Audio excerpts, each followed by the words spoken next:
ಅನಂತರ ಇಡೀ ದೇಶದ ಸೊತ್ತನ್ನೇ ವಕಫ್ ಮಂಡಳಿಗೆ ಬರೆದುಕೊಡುವಂತಹ ವ್ಯವಸ್ಥೆ ಇಲ್ಲಿದೆ ಎನ್ನುವಂತಹ ಪ್ರಚಾರ ನಡೆಯಿತು.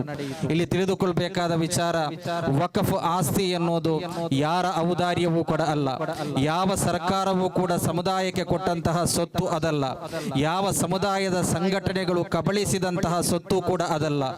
ವಕಫ್ ಎನ್ನುವಂತಹ ಸೊತ್ತು ಅದು ಮುಸ್ಲಿಂ ಸಮುದಾಯದ ಪೂರ್ವಜರಾದಂತಹ ಜನರು, ಅದು ಮೊಘಲ್ ಸಾಮ್ರಾಜ್ಯದಿಂದ ಹಿಡಿದು ಈ ಕಾಲದವರೆಗೆ ನಮ್ಮ ಪೂರ್ವಜರು ಪಾರತ್ರಿಕವಾದ ಅವರ ಜೀವನದ ಮೋಕ್ಷ ಬಯಸಿಕೊಂಡು ಅಲ್ಲಾಹನ ಹೆಸರಿನಲ್ಲಿ, ಸೃಷ್ಟಿಕರ್ತನಾದ ಅಲ್ಲಾಹನ ಹೆಸರಿನಲ್ಲಿ ಅವರು ಸಮುದಾಯದ ಸಮುದ್ಧಾರಣೆಗೆ ಬೇಕಾಗಿ ವಕಫ್ ಮಾಡಿದಂತಹ ಭೂಮಿಯಾಗಿದೆ ಹೊರತು ಯಾರ ಅಪ್ಪನ ಆಸ್ತಿಯೂ ಅಲ್ಲ, ಯಾರ ಔದಾರ್ಯವೂ ಕೂಡ ಅಲ್ಲ. ಆದುದರಿಂದಲೇ ಅದು ಮುಸ್ಲಿಂ ಸಮುದಾಯದ ಶ್ರೇಯೋಭಿವೃದ್ಧಿಗೆ ಬೇಕಾಗಿ ವಹಿಸಲ್ಪಡಬೇಕಾದಂತಹ ವಕಫ್ ಆಸ್ತಿಯಾಗಿದೆ. ಆ ಆಸ್ತಿ ಯಾವ ಸರ್ಕಾರವೂ ಕೂಡ ಈವರೆಗೆ ಮುಸ್ಲಿಂ ಸಮುದಾಯಕ್ಕೆ ವಕಫಿನ ಆಸ್ತಿಯಾಗಿ ನೀಡಲ್ಪಡಲಿಲ್ಲ. ಕೆಲವೊಮ್ಮೆ ವಕಫಿನ ಆಸ್ತಿ ಸರ್ಕಾರದ ಅಧೀನದಲ್ಲಿದೆ, ಸರ್ಕಾರದ ಸ್ವಾಯತ್ತತೆಯಲ್ಲಿದೆ. ಅದೆಷ್ಟೋ ಲಕ್ಷಾಂತರ ಎಕರೆ ಭೂಮಿಗಳು ಕೂಡ ಇವತ್ತು ಸರ್ಕಾರದ ಸ್ವಾಧೀನದಲ್ಲಿದೆ. ಅದೆಲ್ಲವೂ ಕೂಡ ಮುಸ್ಲಿಂ ಸಮುದಾಯ ಅದೆಲ್ಲವನ್ನು ಕೂಡ ಸಹಿಸಿಕೊಂಡೇ ಈ ದೇಶದ ಅಭಿವೃದ್ಧಿಗೆ ಬೇಕಾಗಿ ಪ್ರಮುಖ ಪ್ರೇಕ್ಷಣೀಯ ಸ್ಥಳಗಳು, ಅದೇ ರೀತಿಯಲ್ಲಿರುವಂತಹ ಇಲ್ಲಿನ ಪ್ರವಾಸೋದ್ಯಮಕ್ಕೆ ಅನುಕೂಲವಾಗುವಂತಹ ಸ್ಥಳಗಳು ಅವೆಲ್ಲವನ್ನು ಕೂಡ ಸಹಿಸಿಕೊಂಡು ಯಾವುದನ್ನು ಕೂಡ ತಗಾದೆ ತೆಗೆಯದೆ ಶ್ರಮಿಸಿಕೊಂಡೇ ಈ ಮುಸ್ಲಿಂ ಸಮುದಾಯ ಮುಂದುವರಿದಿದೆ. ಇಲ್ಲಿ ವಕ್ಫನ್ನು ನಿರ್ವಹಿಸಲಿಕ್ಕೆ ಬೇಕಾಗಿ, ವಕ್ಫ್ ಯಾರ ಆಸ್ತಿಯೂ ಅಲ್ಲ, ವಕ್ಫ್ ಮಂಡಳಿಯ ಆಸ್ತಿಯೂ ಕೂಡ ಅಲ್ಲ, ವಕಫ್ ಎನ್ನುವಂಥದ್ದು ಮುತವಲ್ಲಿಯ ಆಸ್ತಿಯೂ ಕೂಡ ಅಲ್ಲ. ವಕಫ್ ಆಸ್ತಿ ಅಲ್ಲಾಹನದ್ದು. ಅದನ್ನು ನಿರ್ವಹಿಸಲಿಕ್ಕೆ ಬೇಕಾಗಿ ಸಂವಿಧಾನಬದ್ಧವಾಗಿ ಕೆಲವೊಂದು ಮಂಡಳಿಗಳನ್ನು, ಕೆಲವೊಂದು ವ್ಯವಸ್ಥೆಯನ್ನು ಇಲ್ಲಿ ಸರ್ಕಾರ ಕಾಲಕಾಲಕ್ಕೆ ನಿರ್ವಹಿಸಿದೆ. 1913ರಲ್ಲಾಗಿತ್ತು ಈ ವಿಚಾರದಲ್ಲಿ ಮೊದಲ ಕಾನೂನು ಬರುವಂಥದ್ದು. ಅನಂತರ ಅದೇ ಕಾನೂನನ್ನು 1923ರಲ್ಲಿ ಸಣ್ಣ ಮಟ್ಟದ ತಿದ್ದುಪಡಿಯ ಜೊತೆಗೆ ಪ್ರಾಬಲ್ಯಕ್ಕೆ ತರಲಾಯಿತು. ಅನಂತರ 1956ರಲ್ಲಿ, 59ರಲ್ಲಿ, 69ರಲ್ಲಿ, 72ರಲ್ಲಿ, 84ರಲ್ಲಿ ತಿದ್ದುಪಡಿಯ ಜೊತೆಗೆ ಇಲ್ಲಿ ಸಂವಿಧಾನಾತ್ಮಕವಾಗಿಯೇ ವಕ್ಫಿನ ಸೊತ್ತಿನ ಸಂರಕ್ಷಣೆಗೆ, ನಿರ್ವಹಣೆಗೆ ಬೇಕಾದ ಕಾನೂನು ತರಲಾಗಿದೆ. 1995ರಲ್ಲಾಗಿದೆ ವಕ್ಫ್ ಆಕ್ಟ್.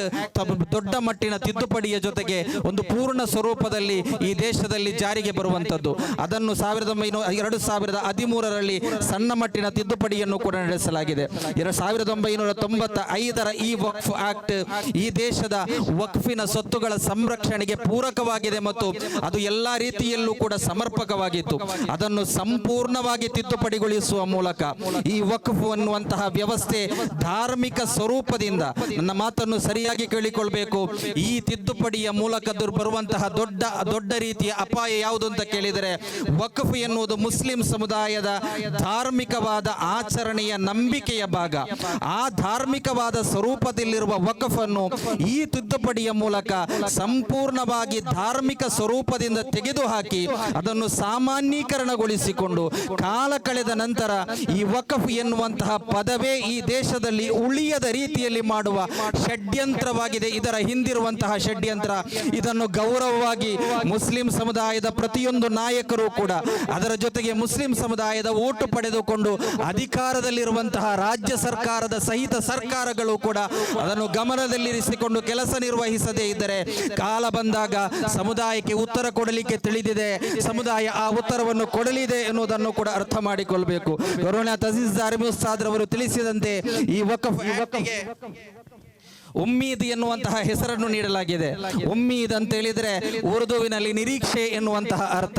ಈ ಉಮ್ಮೀದ್ ಎನ್ನುವಂತಹ ಸುಂದರವಾದ ಟೈಟಲ್ ಅನ್ನು ಕೊಟ್ಟುಕೊಂಡು, ವಿಷದ ಬಾಟಲಿಗೆ ಸುಂದರವಾದ ಟೈಟಲ್ ಕೊಟ್ಟು ಅದಕ್ಕೆ ಒಳ್ಳೆಯ ಲೇಬಲ್ ಅಂಟಿಸಿಕೊಂಡು ಮುಸ್ಲಿಂ ಸಮುದಾಯದ ಮುಂದೆ ಮುಸ್ಲಿಂ ಸಮುದಾಯವನ್ನು ವಂಚಿಸಲಿಕ್ಕೆ ಬೇಕಾಗಿ ಅದರೊಳಗೆ ವಿಷ ತುಂಬಿಸಿಕೊಂಡು ನಿಮ್ಮ ಕೈಗೆ ನೀಡುತ್ತಾ ಇದ್ದಾರೆ. ಅದನ್ನು ತೆಗೆದುಕೊಳ್ಬೇಕು, ಅದನ್ನು ತಿರುಗಿ ಬಿಸಾಡಬೇಕು. ಚಿಂತಿಸಬೇಕಾದವರು, ಅದನ್ನು ತೀರ್ಮಾನ ತೆಗೆದುಕೊಳ್ಬೇಕಾದದ್ದು ಮುಸ್ಲಿಂ ಸಮುದಾಯವಾಗಿದೆ ಎನ್ನುವುದನ್ನು ಈ ಸಂದರ್ಭದಲ್ಲಿ ನೆನಪಿಸಲಿಕ್ಕೆ ಬಯಸ್ತಾ ಇದ್ದೇನೆ. 1995ರ ವಕ್ಫ್ ಆಕ್ಟಿನ ಪ್ರಕಾರ, 104ನೇ ವಿಧಿಯ ಪ್ರಕಾರ ಅಮುಸ್ಲಿಮರಿಗೂ ಕೂಡ ಇಲ್ಲಿ ಸೊತ್ತನ್ನು ವಕ್ಫ್ ಮಾಡುವಂತಹ ಅವಕಾಶವಿತ್ತು. ಅದು ಈ ದೇಶದ ಕೂಡಿ ಬಾಳುವಿಕೆಯ ಒಂದು ಸಂಕೇತವಾಗಿತ್ತು. ಮುಸ್ಲಿಂ ಸಮುದಾಯಕ್ಕೂ ಮುಸ್ಲಿಂ ಸಮುದಾಯದವರು ಕೂಡ ದೇವಸ್ಥಾನಗಳಿಗೆ ಆಸ್ತಿ ಕೊಟ್ಟಂತಹ ಉದಾಹರಣೆ ಇದೆ, ವಿದ್ಯಾಲಯಗಳಿಗೆ ಆಸ್ತಿ ಕೊಟ್ಟಂತಹ ಉದಾಹರಣೆ ಇದೆ. ಅದು ಈ ದೇಶದ ಪರಂಪರೆ. ಆದರೆ ಇವತ್ತಿನ ಈ ತಿದ್ದುಪಡಿಯ ಮೂಲಕ ಕೇಂದ್ರ ಸರ್ಕಾರ ದೇಶದ ಜೊತೆಗೆ ಏನು ಹೇಳ್ತಾ ಇದೆ ಅಂತ ಹೇಳಿದ್ರೆ, ಮುಸ್ಲಿಂ ಸಮುದಾಯದವರಿಗೂ ಕೂಡ ತಮ್ಮ ಸೊತ್ತನ್ನು ವಕಫ್ ಮಾಡಬೇಕಾದರೆ 5 ವರ್ಷದ ಮುಸ್ಲಿಂ ಆಚರಣೆಯ ಸರ್ಟಿಫಿಕೇಟ್ ಕೊಡಬೇಕು ಅಂತೇಳಿ. ಅದು ಗೌರವಾನ್ವಿತ ಅಜೀಜ್ ದಾರಿಮಿ ಉಸ್ತಾದ್ ಅವರು ಹೇಳಿದಂತೆ ಅದನ್ನು ಯಾವ ರೀತಿಯಲ್ಲಿ ಕೊಡುವುದು ಎನ್ನುವ ಯಾವುದೇ ಸ್ಪಷ್ಟತೆಯೋ ಯಾವುದೇ ವ್ಯಕ್ತತೆಯೂ ಕೂಡ ಇಲ್ಲದ ರೀತಿಯಲ್ಲಾಗಿದೆ ಈ ರೀತಿಯಲ್ಲಿ ಹೇಳ್ತಾ ಇರುವಂತದ್ದು. ಯಾಕೆ ಅಮುಸ್ಲಿಂ ಸಹೋದರರು ವಕಫ್ ಮಾಡಿದರೆ ಏನು ಇಲ್ಲಿ ಸಮಸ್ಯೆ ಇದೆ? ಮುಸ್ಲಿಂ ಸಮುದಾಯ ಅವರಿಗೆ ಕೊಟ್ಟರೆ ಏನು ಸಮಸ್ಯೆ ಇದೆ? ಇಲ್ಲಿ ರಾಜಕಾರಣದ ಹೆಸರಿನಲ್ಲಿ ಮತಬೇಟೆಯಾಡಲು ಇವರಿಗೆ ಸಾಧ್ಯವಿಲ್ಲ. ರಾಜಕಾರಣದ ಹೆಸರಿನಲ್ಲಿ ಸಾಮರಸ್ಯವನ್ನು ಒಡೆದರೆ ಮಾತ್ರ ಇಲ್ಲಿ ಅಧಿಕಾರವನ್ನು ಪಡೆದುಕೊಳ್ಳಬಹುದು. ಪ್ರತಿ ಮೊಹಲ್ಲಾದಲ್ಲೂ ಪ್ರತಿ ಊರಿನಲ್ಲೂ ಜಿಲ್ಲೆಗಳಲ್ಲೂ ಈ ವಿವಾದಗಳು ನೆಲೆ ನಿಂತರೆ ಮಾತ್ರ ಇದನ್ನು ಮುಂದುವರಿಸಿಕೊಂಡು ಹೋಗಬಹುದು ಎನ್ನುವ ಆ ಒಂದು ಚಿಂತನೆಯೊಂದಾಗಿದೆ ಈ ರೀತಿಯ ನಿಯಮಗಳನ್ನು ತರುತ್ತಾ ಇರುವಂತದ್ದು. ವಕಫುಲ್ ಔಲಾದನ್ನು ಸಂಪೂರ್ಣವಾಗಿ ತೆಗೆದುಹಾಕಲಾಗಿದೆ. ಮುಸ್ಲಿಂ ಸಮುದಾಯದವರಾಗ್ಲಿ ಯಾರಾಗ್ಲಿ ಅವರಿಗೆ ಸ್ವತಃ ಸಂಪಾದಿಸಿದ ಸಂಪತ್ತನ್ನು ಯಾವ ರೀತಿಯಲ್ಲಿ ಅನಂತರ ವಕಫ್ ಮಾಡಬೇಕೋ ಅದು ಅವರವರದೇ ಆದಂತಹ ವೈಯಕ್ತಿಕವಾದ ಅವಕಾಶ, ಅವರಿಗೆ ಅದಕ್ಕೆ ಅಧಿಕಾರವಿದೆ. ಆ ಅಧಿಕಾರವನ್ನು ಮುಸ್ಲಿಂ ಸಮುದಾಯದ ಒಂದು ಧಾರ್ಮಿಕ ಹಕ್ಕನ್ನು ಚ್ಯುತಿಗೊಳಿಸುವ ರೀತಿಯಲ್ಲಿ ಮಾತ್ರ ಯಾಕೆ ತಡೆಗಟ್ಟಬೇಕು ಎನ್ನುವುದನ್ನು ಕೂಡ ಇಲ್ಲಿ ಅರ್ಥ ಮಾಡಿಕೊಳ್ಳಿಕ್ಕೆ ಸಾಧ್ಯವಿಲ್ಲ. ಕಲೆಕ್ಟರ್ಗೆ ಸಂಪೂರ್ಣವಾದ ಅಧಿಕಾರವನ್ನು ಕೂಡ ಈ ವ್ಯವಸ್ಥೆ ನೀಡುತ್ತಾ ಇದೆ. ಟ್ರಿಬ್ಯುನಲ್, ಅದೇ ರೀತಿಯಲ್ಲಿ ವಕಫ್ ಬೋರ್ಡ್, ಸರ್ವೇಯರ್ ಇವೆಲ್ಲವನ್ನು ಕೂಡ ಸರ್ಕಾರವೇ ನೇಮಿಸ್ತಾ ಇದೆ. ಇವತ್ತು ಕಾಂಗ್ರೆಸ್ ಸರ್ಕಾರ ಬಂದ್ರೆ ಅದಕ್ಕೆ ವಕ್ಫ್ ಬೋರ್ಡ್ಗೆ ಬೇಕಾದ ಸದಸ್ಯರನ್ನು ಕಾಂಗ್ರೆಸ್ ಸರ್ಕಾರ ನೇಮಿಸ್ತದೆ. ಬಿಜೆಪಿ ಸರ್ಕಾರ ಬಂದಾಗ ಬಿಜೆಪಿ ಸರ್ಕಾರ ಅದಕ್ಕೆ ಬೇಕಾದದ್ದನ್ನು ನೇಮಿಸ್ತದೆ. ಈ ರೀತಿಯಲ್ಲಿ ಎಲ್ಲಾ ರೀತಿಯ ಪಾರದರ್ಶಕತೆಯೊಂದಿಗೆ ಇದೆಲ್ಲವೂ ಕೂಡ ಇದ್ದು ಕೂಡ ಸರ್ವೇಯರ್ ಇದ್ದು, ಟ್ರಿಬ್ಯುನಲ್ ಇದ್ದು, ವಕ್ಫ್ ಬೋರ್ಡ್ಗಳಿದ್ದು, ಕೌನ್ಸಿಲ್ಗಳಿದ್ದು ಎಲ್ಲದರಲ್ಲೂ ಕೂಡ ವಿವಾದ ಇತ್ಯರ್ಥವಾಗದೆ ಹೋದ್ರೆ ಅನಂತರ ಹೈಕೋರ್ಟ್ಗೆ ಹೋಗುವ ಅವಕಾಶವೂ ಕೂಡ ಈ 1995ರ ವಿಧಿಯಲ್ಲಿ ಅವಕಾಶಗಳಿವೆ. ಈ ಅವಕಾಶಗಳೆಲ್ಲವೂ ಇದ್ದು ಕೂಡ ಟ್ರಿಬ್ಯುನಲ್ಗೆ ಯಾವುದೇ ರೀತಿಯ ಧರ್ಮದ ಮುಸ್ಲಿಂ ಸಮುದಾಯವನ್ನೇ ಆಗಬೇಕೆನ್ನುವಂತಹ ಷರತ್ತನ್ನು ತೆಗೆದುಹಾಕಲಾಗಿದೆ. ಮುಸ್ಲಿಂ ಸಮುದಾಯದ ಧಾರ್ಮಿಕವಾದ ಒಂದು ನಂಬಿಕೆ, ಧಾರ್ಮಿಕವಾದಂತಹ ಒಂದು ವ್ಯವಸ್ಥೆಯನ್ನು ಮುಸ್ಲಿಂ ಸಮುದಾಯದವನ್ನು ನಿರ್ವಹಿಸಬೇಕಾಗಿಲ್ಲ ಎನ್ನುವಂತಹದರಲ್ಲಿ ಇದರ ದುರುದ್ದೇಶ ಅರ್ಥ ಮಾಡಿಕೊಳ್ಳಬಹುದು. ಅದರ ಜೊತೆಗೆ ಒಂದು ವಕಫ್ ಆಸ್ತಿ ಅದು ಸರ್ಕಾರ ಭೂಮಿಯೋ ಅಥವಾ ವಕಫ್ ಆಸ್ತಿಯೋ ಎನ್ನುವ ಸಮಸ್ಯೆ ಬಂದಂತಹ ಸಂದರ್ಭದಲ್ಲಿ ಅದರಲ್ಲಿ ಕೊನೆಯ ತೀರ್ಪನ್ನು ಕೊಡಬೇಕಾದವನು ಸರ್ಕಾರದ ಅಧೀನದಲ್ಲಿ ಕೆಲಸ ನಿರ್ವಹಿಸುವಂತಹ ಸರ್ಕಾರದ ಅಧಿಕಾರಿ ಎನ್ನುವಾಗಲೇ ಯಾವ ರೀತಿಯ ನ್ಯಾಯ ಬರಬಹುದು ಎನ್ನುವುದನ್ನು ನಮಗೆ ಊಹಿಸಿಕೊಳ್ಳಿಕ್ಕೆ ಸಾಧ್ಯ. ಬೇರೇನೂ ಇಲ್ಲ. ಈ ವಕಫಿನ ಆಸ್ತಿಯನ್ನು ಹಂತ ಹಂತವಾಗಿ ಒಂದೊಂದು ರೀತಿಯಲ್ಲಿ ಕಬಳಿಸಬೇಕು ಎನ್ನುವುದು ಮಾತ್ರವಾಗಿದೆ ಇದರಲ್ಲಿರುವಂತಹ ಹಿಡನ್ ಅಜೆಂಡಾ ಎನ್ನುವುದನ್ನು ನಾವು ತಿಳಿದುಕೊಳ್ಳಬೇಕು. ವಕಫ್ ಬೋರ್ಡಿನಲ್ಲಿಯೂ ಕೂಡ ಮುಸ್ಲಿಮೇತರ 2 ಮಂದಿ ಇರಬೇಕು ಎನ್ನುವ ಕಡ್ಡಾಯವಾದ ನಿಯಮ ಕೆ.ಸಿ. ವೇಣುಗೋಪಾಲ್ ರವರು ಸಂಸದೀಯ ವ್ಯವಹಾರದ ಸಚಿವರೊಂದಿಗೆ ಕಿರಣ್ ರಿಜಿಜುರವರೊಂದಿಗೆ ಕೇಳಿದರು, ಯಾಕೆ ಅದು ಮುಸಲ್ಮಾನರಿಗೆ ಮಾತ್ರ ಯಾಕೆ ಅಂತ ಕೇಳುವಾಗ ಅವರಿಗೆ ಸಂಸತ್ತಿನಲ್ಲಿ ಉತ್ತರವಿರಲಿಲ್ಲ. ಯಾಕೆ ಮುಸ್ಲಿಂ ಸಮುದಾಯದವರಿಗೆ ಮಾತ್ರ? ಇಲ್ಲಿ ಹಿಂದೂ ಸಹೋದರರಿಗೆ ಅದರದ್ದೇ ಆದಂತಹ ವ್ಯವಸ್ಥೆ ಇದೆ, ಕ್ರೈಸ್ತ ಸಹೋದರರಿಗೆ ವ್ಯವಸ್ಥೆ ಇದೆ. ಅಲ್ಲೆಲ್ಲೂ ಇಲ್ಲದಂತಹ ಒಂದು ವ್ಯವಸ್ಥೆಯನ್ನು ಮುಸ್ಲಿಂ ಸಮುದಾಯದ ಈ ವಕಫ್ನಲ್ಲಿ ಮಾತ್ರ ಯಾಕೆ ತಂದಿಟ್ರು? ಇಲ್ಲಿ ಹೇಳುವಂತಹ ವಿಚಾರದಲ್ಲಿ ಚರ್ಚೆಗಳು ಬರುವಾಗ ಹೇಳಿದ್ರು ಭ್ರಷ್ಟಾಚಾರಕ್ಕೆ ಬೇಕಾಗಿ ಅಂತೇಳಿ. ಭ್ರಷ್ಟಾಚಾರ ಕೇವಲ ವಕಫ್ನಲ್ಲಿ ಮಾತ್ರವಲ್ಲ, ಭ್ರಷ್ಟಾಚಾರ ಕೇವಲ ಇಲ್ಲಿ ಕೆಲವೊಂದು ವ್ಯವಸ್ಥೆಗಳಲ್ಲಿ ಮಾತ್ರ ಅಲ್ಲ ಇರುವುದು.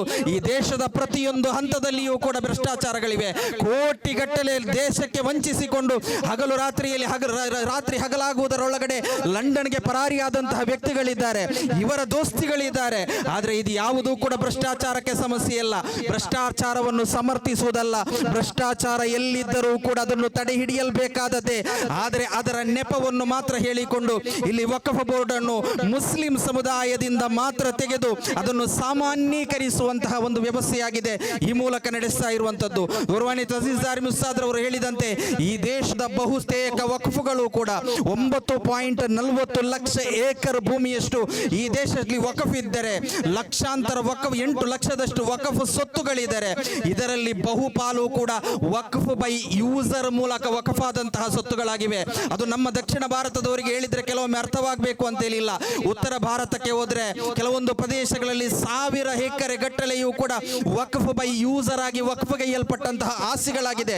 ಈ ತಿದ್ದುಪಡಿಯ ಮೂಲಕ ರಾತೋರಾತ್ರಿ ಬಂದುಕೊಂಡು ವಕಫ್ ಬೈ ಯೂಸರ್ ಆದಂತಹ ಸೊತ್ತುಗಳೆಲ್ಲವೂ ಕೂಡ ವಕಫ್ ಅಲ್ಲ ಎನ್ನುವ ಘೋಷಣೆಯನ್ನು ಹೇಳಿಕೊಂಡು ಮುಸ್ಲಿಂ ಸಮುದಾಯದಿಂದ ಇಷ್ಟೊಂದು ದೊಡ್ಡ ವಕಫ್ ಆಸ್ತಿ ನಮ್ಮಿಂದ ನಷ್ಟವಾಗುವಂತಹ ಸಂದರ್ಭದಲ್ಲಿರುವಾಗ ನನ್ನ ಪ್ರೀತಿಯ ಸಹೋದರರೇ, ಈ ವಕಫ್ ಆಸ್ತಿ, ವಕ್ಫ್ ಬೈ ಯೂಸರ್ ಆಸ್ತಿ ನಮ್ಮಿಂದ ಹೋಗುವುದನ್ನು 1960 63ರ ಇಂಡಿಯನ್ ಲಿಮಿಟೇಷನ್ ಆಕ್ಟಿಗೂ ಕೂಡ ತಡೆಯುವಂತಹ ಅವಕಾಶವಿಲ್ಲ.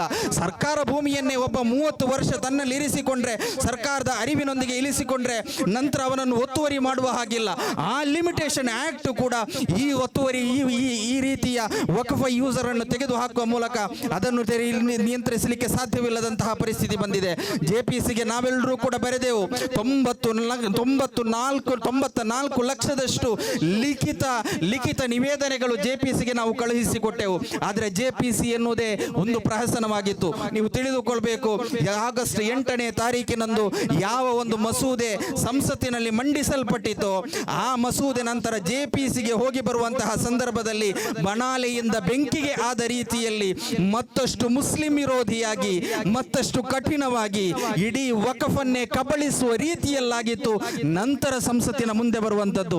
ಇನ್ನೇನೋ ಅದನ್ನು ಪಾಸ್ ಮಾಡ್ತಾರೆ, ಒಂದೆರಡು ಮಂದಿ ಗೈರು ಹಾಜರಾಗ್ತಾರೆ. ಬಿಹಾರಕ್ಕೆ ಬಿಹಾರದೇ ಆದಂತಹ ಆಕಾಂಕ್ಷೆಗಳಿವೆ. ಅದೇ ರೀತಿಯಲ್ಲಿ ಇಲ್ಲಿ ಆಂಧ್ರ ಪ್ರದೇಶಕ್ಕಾದ್ರೆ ಅವರದೇ ಆದಂತಹ ಆಕಾಂಕ್ಷೆಗಳು ಪೂರೈಸಲ್ಪಟ್ಟಿದೆ. ಇನ್ನು ಅದು ಜಾರಿಗೊಳ್ಳಲ್ಪಟ್ರೆ ಒಂದು ಸ್ವಲ್ಪ ಕಾಲ ಕಳೆದರೆ ಲೇಟ್ ಅಂಡ್ ಡೆಸ್ಟ್ರಾಯ್ ಎನ್ನುವ ರೀತಿಯ ಪ್ರಕಾರ ಒಂದಿಷ್ಟು ಕಾಲ ಕಳೆದರೆ ಈ ವಕಫ್ ಎನ್ನುವಂತಹ ಆಸ್ತಿಯೇ ಇಲ್ಲದ ರೂಪದಲ್ಲಾಗಿಸುವಂತಹ ಕುತಂತ್ರವನ್ನು ಈ ಜೆಪಿಸಿಯ ಮೂಲಕ ಈ ದೇಶದ ಮುಸ್ಲಿಂ ಸಮುದಾಯವನ್ನು ವಂಚಿಸಲಿಕ್ಕೆ ಮುಂದಿರಿಸ್ತಾ ಇದೆ. SKSSF ಈ ಒಂದು ಬಿಲ್ ಅನ್ನು ಯಾಕೆ ವಿರೋಧಿಸುತ್ತದೆ ಎನ್ನುವುದನ್ನು ಮಾತ್ರ ಒಂದೆರಡು ಮಾತಿನಲ್ಲಿ ವಿವರಿಸಿಕೊಂಡು ನಾನು ಮುಗಿಸ್ತೇನೆ.